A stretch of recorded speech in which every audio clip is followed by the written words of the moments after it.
100 190 তাহলে পার্সেন্ট কয় পিস করে দিলেন? 13 পিস হলে কত পার্সেন্ট? বেশি আছে 3 10টা একটা। তাই আপনার ডিম আসবে, তাইলে ডিম আসবে বেশি দিয়ে ডিম কেন আর ওই মারামারি করে দিবে না? খুব মানে যার নাম মুরগি সাইজটা বেটার সাইজ। তাহলে আপনি 6 মাস আর 7 দিন চলে ডিম দিচ্ছে আমার 7 মাস 5 মাসে ফুল দিতে 5 মাসে দেখা যাচ্ছে 20টা 30টা 40টা এরকম আসবে তখন দেখা যাচ্ছে 80 মোরগ কমাই দিতে হয়েছে। মোরগ যত বেশি থাকবে তত দিন কম না। মোরগ বিক্রি করবেন কি 2-1টা? 5টা মতো বিক্রি করা লাগবে। যদি বিক্রি করেন তাহলে কিনে যাবে না। কিভাবে কত করে আপনি কথা বলেন তাহলে? কথা শুরু করেন কি সমস্যা বলতে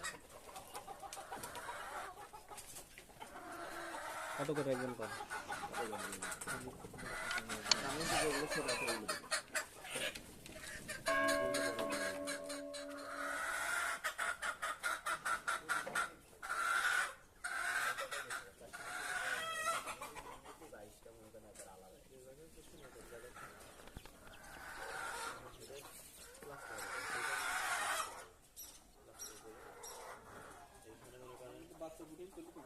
এইটাই করবো মানে সেই কারণে যে এগুলো উঠে তো এই কারণে এইটা আজকে বিক্রি হয়ে গেল তাই কিন্তু আমরা এই কারণে এইখানে যে 900 ডিম পাড়া এলে বাচ্চা দিবেন 10টা একটা। তাই আপনার ডিম আসবে, তাইলে ডিম আসবে বেশি দিয়ে ডিম কেন আর ওই মারামারি করে দিবে না? খুব মানে যার নাম মুরগি সাইজটা বেটার সাইজ। তাহলে আপনি 6 মাস আর 7 দিন চলে ডিম দিচ্ছে আমার 7 মাস 5 মাসে ফুল দিতে 5 মাসে দেখা যাচ্ছে 20টা 30টা 40টা